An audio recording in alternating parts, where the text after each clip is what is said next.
War has returned to Europe. Vladimir Putin, a couple days ago, officially invaded Ukraine.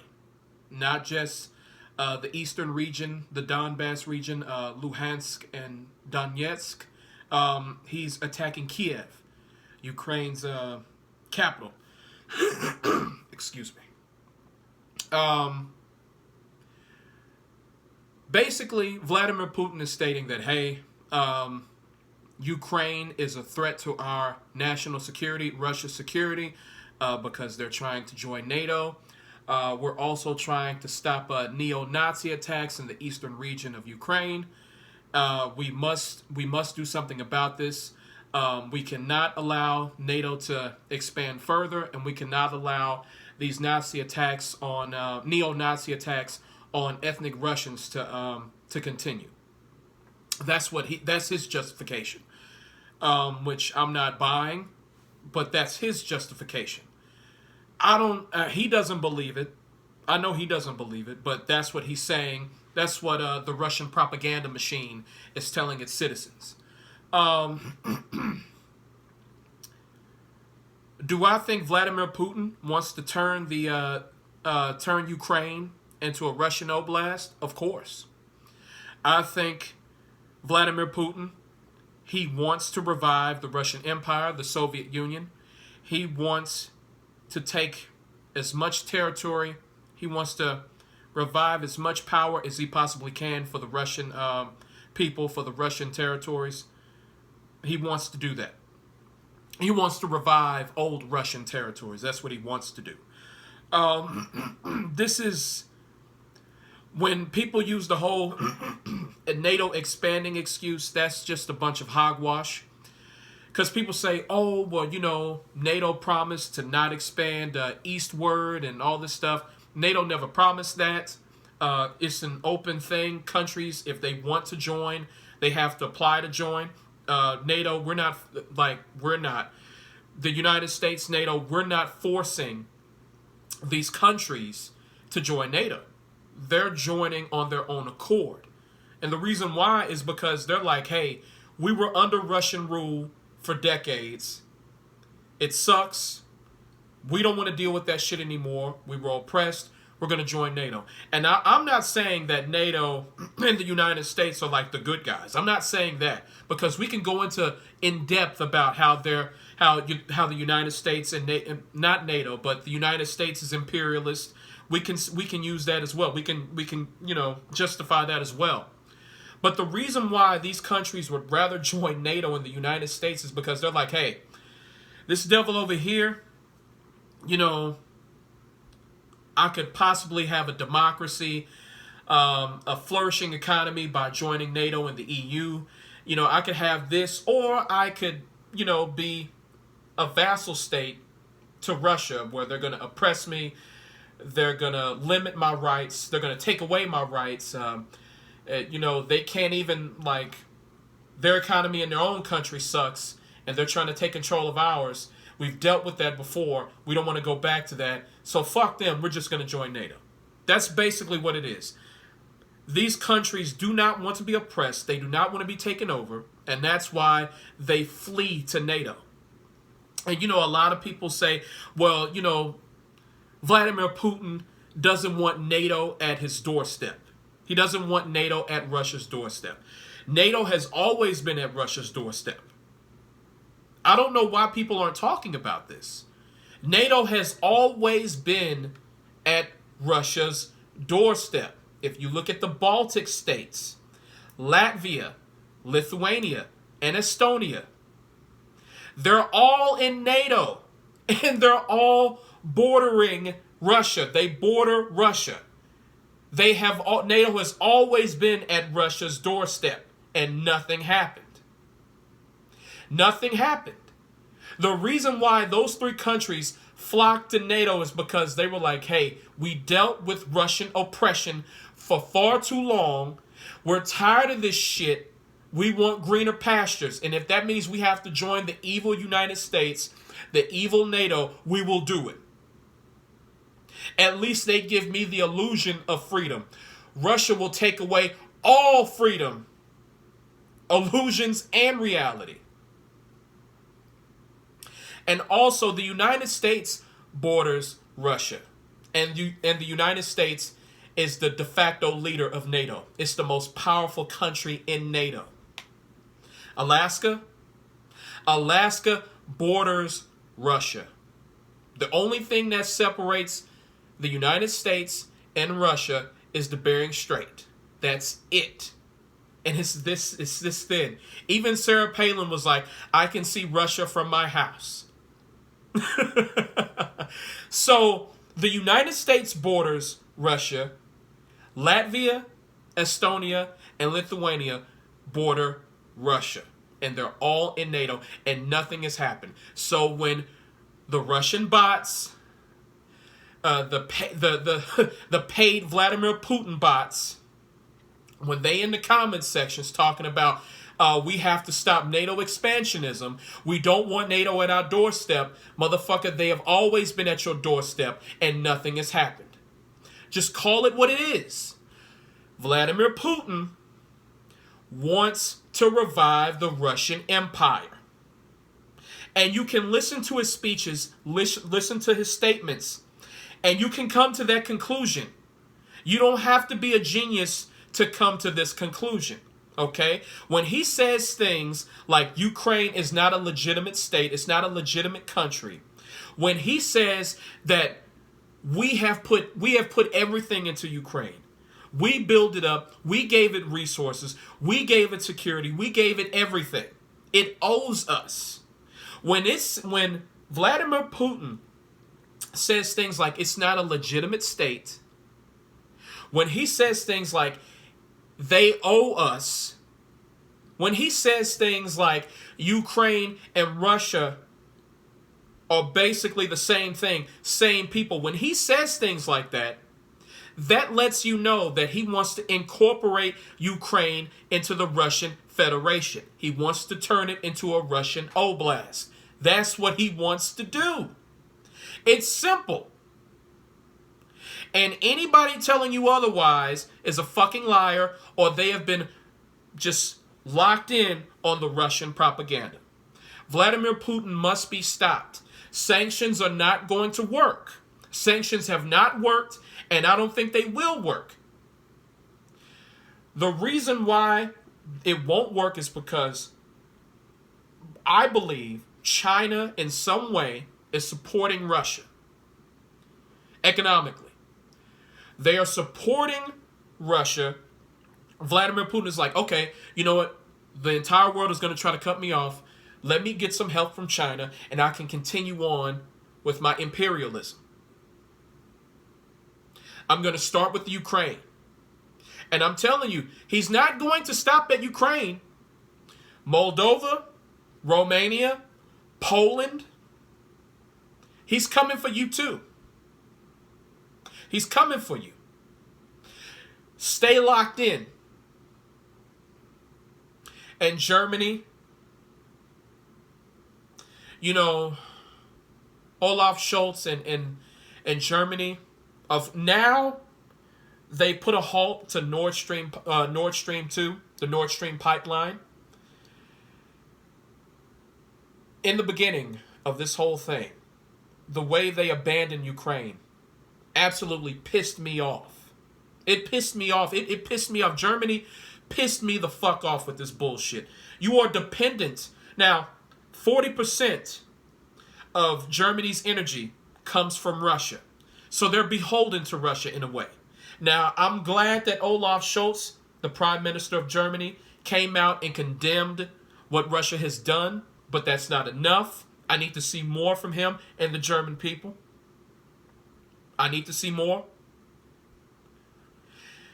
I don't know why they shut down all their nuclear power plants and decided to go clean energy and decided to be beholden to Russia. Russia is the largest country on earth, and they will do whatever it takes to get larger. Germany did not see this coming. Angela Merkel didn't see this coming. I'm surprised she didn't see this coming. Or maybe she did see it coming and she didn't care. And Olaf Scholz's statements in the beginning pissed me off too. or lack thereof, lack of protection, blocking weapons from going to Ukraine, blocking weapons and supplies from entering Ukraine. That's what Germany did. Hopefully they do whatever it takes to rectify that treacherous mistake. And I understand that Ukraine is not in NATO, so they don't have any obligations to Ukraine.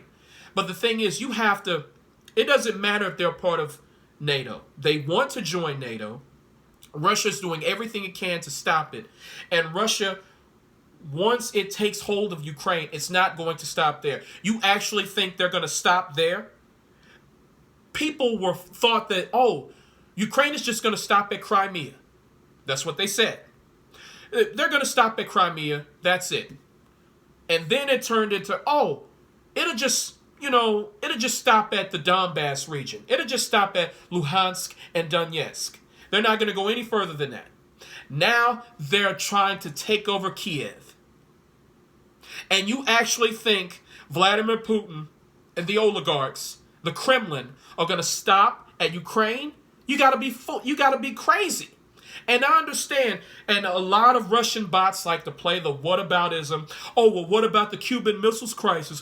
What if, Mexico and Cuba? What if Russia wanted to place nukes there? What about now? What if they wanted to place missiles there? They always go on about what about Iraq and Syria and Yemen? Listen, I condemn all of that nonsense. I'm not justifying that crap. None of us are justifying American imperialism. None of us are. So you playing whataboutism does not negate the fact that Vladimir Putin is trying to turn Ukraine into a Russian Oblast. It doesn't. It doesn't negate that. Yeah, you can talk about America's crimes. I can talk about America's crimes. And we can agree on that. But right now, you are trying to use whataboutism to justify Vladimir Putin's imperialist actions. That's what you're doing. And it makes no sense. Okay? And the thing is, I hate having to compare Vladimir Putin to Adolf Hitler. Listen, I'm not saying Vladimir Putin is a genocide. He could be. We haven't seen it. But he could be a genocidal maniac. But I'm not saying he's trying to round up all the Jews and the gypsies and shit and put them in gas chambers. I'm not saying that. But the thing is, the same arguments that Putin is making, Hitler made. We have to protect our national security. We have to reinforce our national security. That's what Vladimir Putin said. That's what Hitler said. They said the same fucking thing. Expansionism, in their eyes, is protection. They have to expand. That's what they want to do.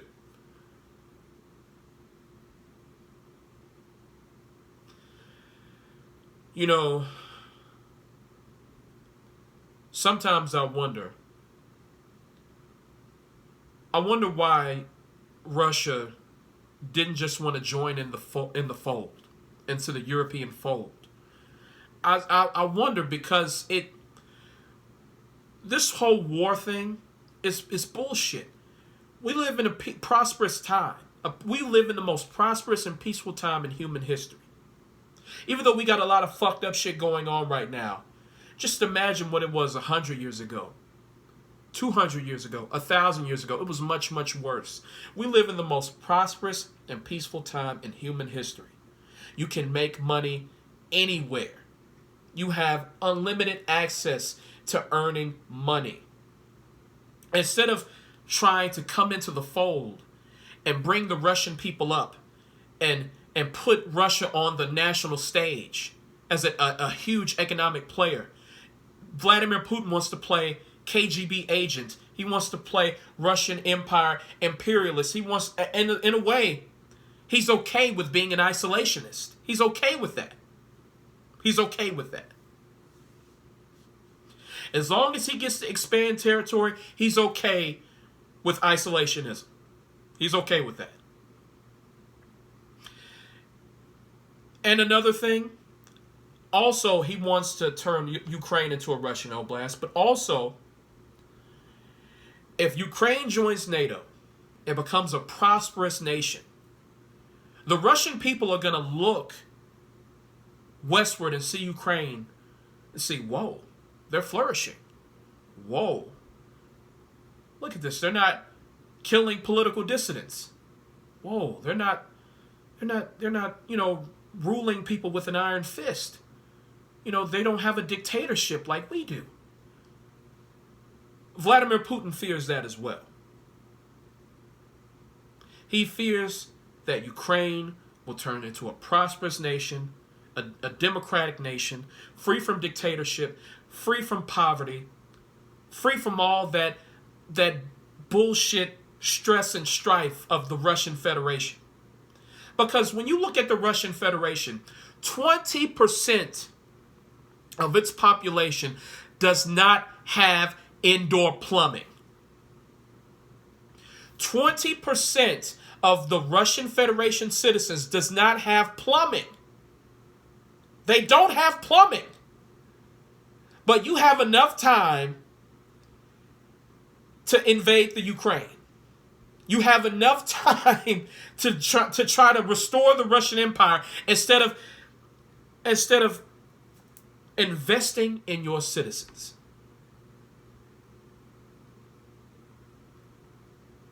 The United States is many things. The United States has a lot of bullshit going on. You can talk about the poverty. You can talk about the racism.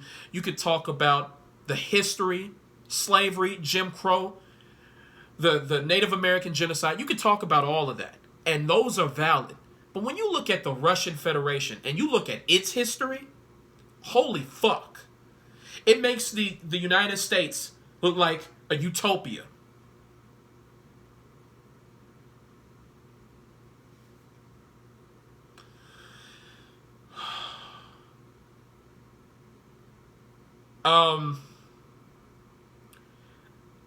I don't see how this is not going to end well. This will turn into World War III. I'm 31 years old, so I may get drafted. Who knows? Maybe. This will turn into World War III because Vladimir Putin will not stop at Ukraine. He will not stop. He will do whatever it takes to expand westward and take more territory, take more people. He will do it. He doesn't care anymore. Vladimir Putin is, 68? I think he's he's in his late 60s, early 70s. He's going to go out with a bang. He said that the fall of the Soviet Union was one of the greatest tragedies in history. He said this. I'm not making that up. He said that. It was one of the greatest tragedies in history. He said that. So you mean to tell me when someone says something like the fall of the Soviet Union was was one of the greatest tragedies in history, when someone says that Ukraine is not, a real country, when someone says things like that, you can't tell me that they don't have imperialism in mind. They don't have the Russian Empire in mind, the Soviet Union in mind. They have this in mind. Vladimir Putin will pay. Something will go down, and he will pay. This will not go unchecked. I'm pretty sure Finland and Sweden they were neutral at first. But seeing what Russia is doing to Ukraine, they're going to try to join NATO. All these countries are going to flee to NATO because of Russia. Russia will... Russia is doing its damnedest to create more NATO countries. It is doing its damnedest to expand NATO. With this imperialism, they're doing the work for NATO. NATO doesn't even have to lift a finger. All NATO has to do is just exist. Countries see that. They see Russian imperialism. They're like, we're going to NATO. Russia is creating more NATO countries. Isn't that ironic? They're trying to halt NATO. But they're doing the exact opposite. Vladimir Putin will pay. He's going to get his just desserts.